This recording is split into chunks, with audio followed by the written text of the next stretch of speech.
Je m'appelle Félicie Stiendorf, je suis artiste plasticienne. Je réalise des installations et des performances, des sculptures qui utilisent principalement la lumière comme médium, mais également comme sujet. Depuis bientôt une quinzaine d'années, je travaille beaucoup sur des sujets liés à l'astrophysique et dans le cadre de collaboration également avec des scientifiques. L'idée de cette installation qui s'appelle l'atome primitif, en référence à la théorie de Georges Lemaître, qui a été pensée dans les années 30, la théorie de l'expansion de l'univers, c'est de mettre l'échelle de temps de l'univers à l'échelle de la ville de Louvain.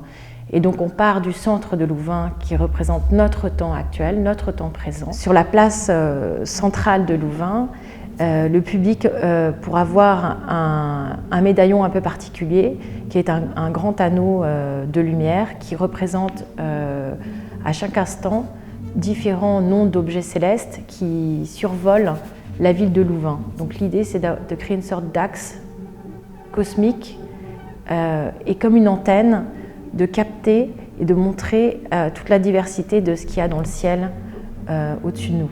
Et on a dans toute la ville installé 80 médaillons de bronze blanc qui représentent chacun une galaxie que l'on connaît et qui représentent différents âges de l'univers. Donc le temps présent, c'est le centre de la ville et on va jusqu'aux limites de la ville qui représente le temps zéro, la naissance de l'univers. Et donc l'idée du projet, c'est de faire une marche à travers la ville, de découvrir la ville de Louvain, mais également de se promener dans l'univers, où chaque mètre qu'on peut parcourir dans la ville de Louvain représente 10 millions d'années de temps. Georges Lemaître avait l'habitude de se promener avec ses étudiants dans la ville et tous les jours de faire des promenades quotidiennes pour échanger avec ses étudiants. Et je trouvais intéressant également de reprendre cette idée de la promenade philosophique et de la promenade pour mettre l'esprit en mouvement et réfléchir aux différentes échelles de temps de l'univers. C'est vraiment le fait que Georges Lemaître nous a donné une histoire, un passé commun à tous. Et il a été un esprit libre et en même temps il avait un tempérament, de ce que j'ai compris, vivant et dans le réel. Et donc et modeste également. Et je pense que cette œuvre est aussi une œuvre assez discrète, mais qui va venir questionner notre rapport à la connaissance et l'évolution permanente de la connaissance du monde dans lequel on vit. Donc ici on est sur la limite de la ville. Donc ça c'est une des galaxies les plus distantes qu'on puisse connaître aujourd'hui.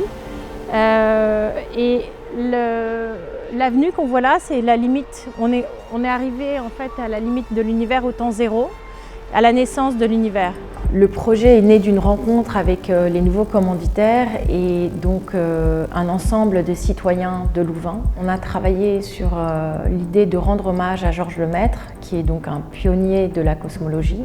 On a fait des réunions, on a marché dans Louvain, ils m'ont montré la ville suivant leur regard et on a fait ce travail de collaboration tous ensemble. L'une des inspirations du projet, ça a été le tableau de Van Eyck, Les époux Arnolfini, et j'ai regardé effectivement ce miroir qui est dans le fond du tableau et qui montre en fait une autre réalité de ce tableau. Et dans mon travail, j'aime aussi me référer à la peinture classique. Et donc cet ensemble de médaillons, c'est un ensemble de petits miroirs qui vont être dans la ville et qui réfléchissent l'environnement. Et ce miroir renvoie à notre propre réalité et peut-être à d'autres réalités possibles. Comme une sorte de porte. Donc là, on est en train d'installer un des médaillons qui est le plus loin de nous. Donc là, c'est une galaxie qui n'a pas de dessin, qui est un simple miroir, parce qu'à cette distance-là, on ne sait pas exactement quel type sont les galaxies.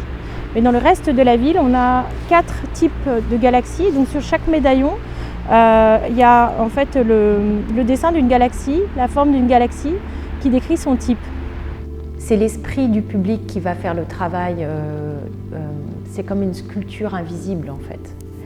Il y a ces interfaces qui sont les petits miroirs et en fait c'est le public qui, au fur et à mesure de sa découverte de l'œuvre, va se créer un espace mental autour de l'œuvre qui va finalement être sa propre représentation de l'univers.